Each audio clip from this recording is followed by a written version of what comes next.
It is the 23rd of January. Good morning. This is THG News Today with Mervyn Hanley. It's a pleasure to be in your company once more. The news this morning, of course, is brought to you the kind compliments of Carl & Sons on St. Martin. Let us hear from our proud sponsor, and we will be right back with THG News Today with Mervyn Hanley. Carl & Sons have been serving the people of St. Martin for over 40 years, and the food and service get better and better. From early morning, customers flock to the bakery for their favorite sandwiches, cakes, pastries, you name it. First thing at mornings and last thing at afternoons, folks rush to Carl & Sons for simply the best. There are two locations, Colbay and on the Pondville. In Colbay, the opening hours are Monday to Friday from 6 a.m. to 6 p.m. On Saturdays, 6 a.m. to 5 p.m. And on Sundays, 6:30 a.m. to 10:30 a.m. and 2 p.m. to 5 p.m. Opening hours on the Pondville, Monday to Friday, 6:30 a.m. to 6 p.m. Saturday and Sunday, 6:30 a.m. to 1 p.m. We also cater for weddings, parties, special events, whatever the occasion. It's Carl & Sons. Our staff, we are always happy to serve you. Call us today, the Colbay location, 721-544-2462. That's 721-544-2462. Or in Phillipsburg, 721-543-1059. That's 721-543-1059. It's Carl & Sons Bakery. We are here to serve you.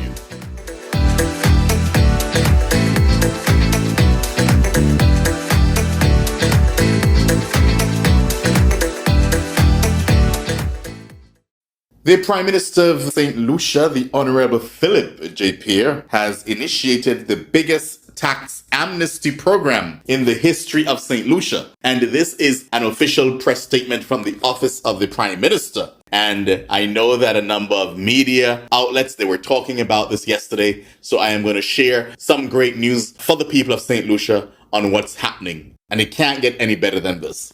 So the local businesses, property owners, and the taxpayers who have incurred fines, penalties, and interest charges on unpaid taxes to the government up to the financial year 2021 qualify for a 100% waiver. So let me repeat that.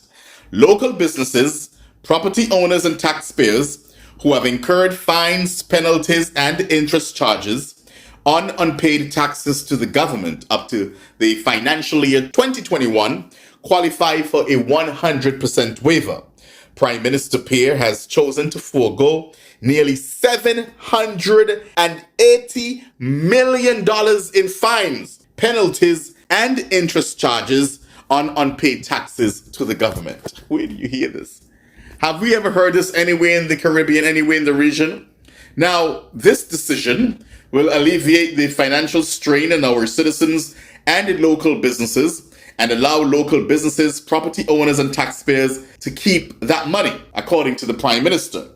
The Prime Minister has activated several tax exemption programs to give everyday St. Lucians a fighting chance against inflation.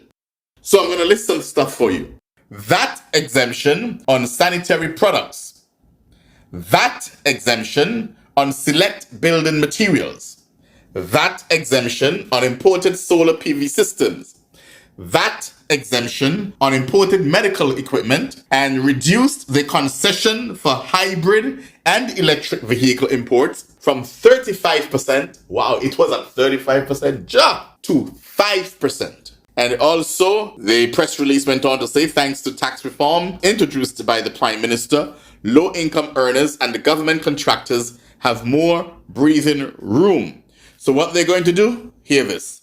Withholding tax on government contracts valued at $10,000 or less is eliminated. The income tax threshold has been increased from $18,000 to $25,000 annually. As a result of Prime Minister Pierre's intervention, approximately 14,000 St. Lucians earning less than $25,500 a year will pay zero income tax. Just approximately 14,000 St. Lucians. And according to the Prime Minister's office, St. Lucians are saving millions of dollars annually from tax exemptions and amnesties introduced by the Honorable Prime Minister. The social and economic needs of everyday St. Lucians will always influence the policy decisions taken by Prime Minister Pierre and the Cabinet of Ministers.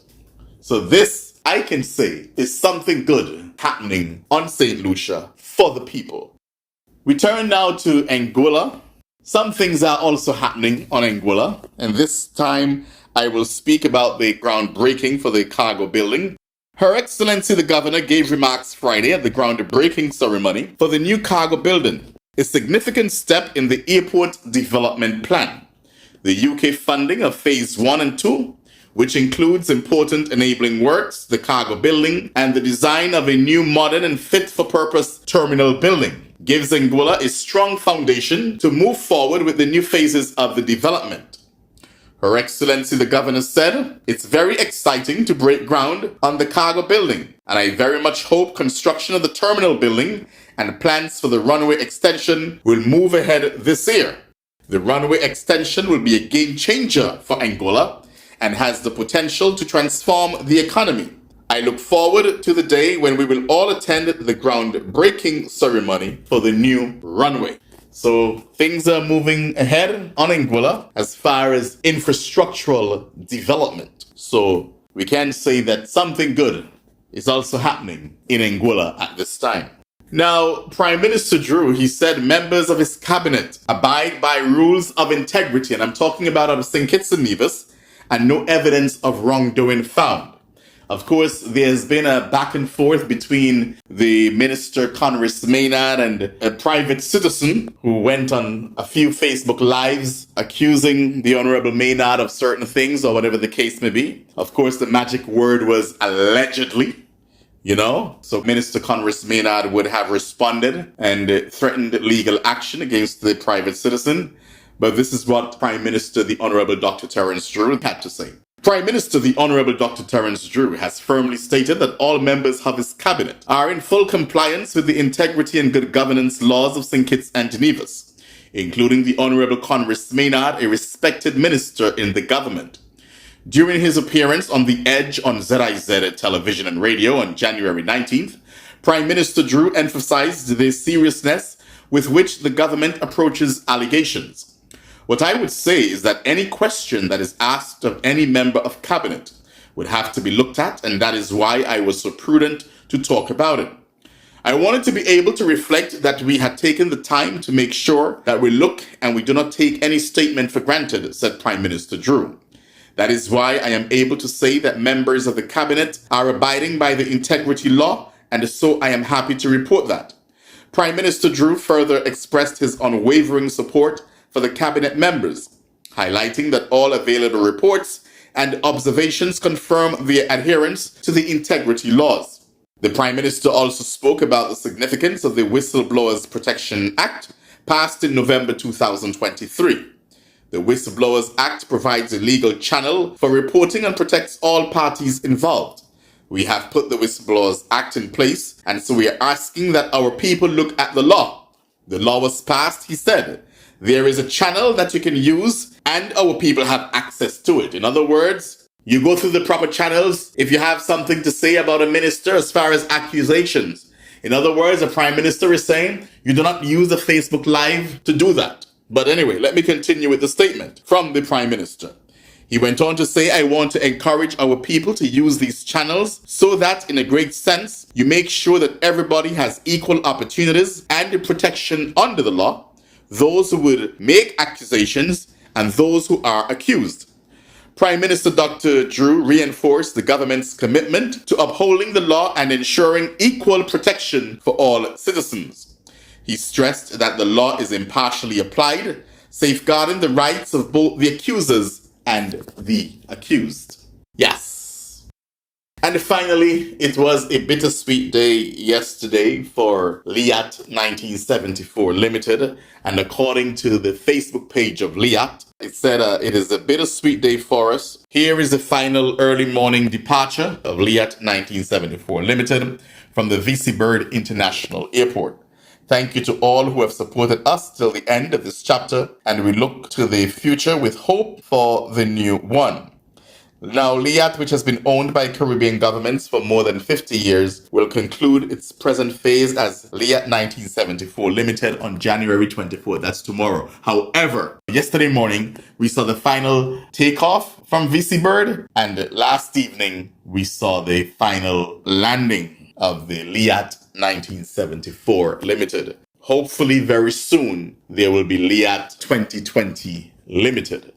And I know yesterday was a tough day. Some may say bittersweet, but a tough day for many across the Caribbean. But I can imagine, especially for the government and people of Antigua and Barbuda, who have invested so much, not just monies, but time. And there was this attachment, of course, to LIAT, and an obligation, and the love, and the fight for LIAT to survive. And so I can imagine what yesterday was like for the government and the people of Antigua and Barbuda.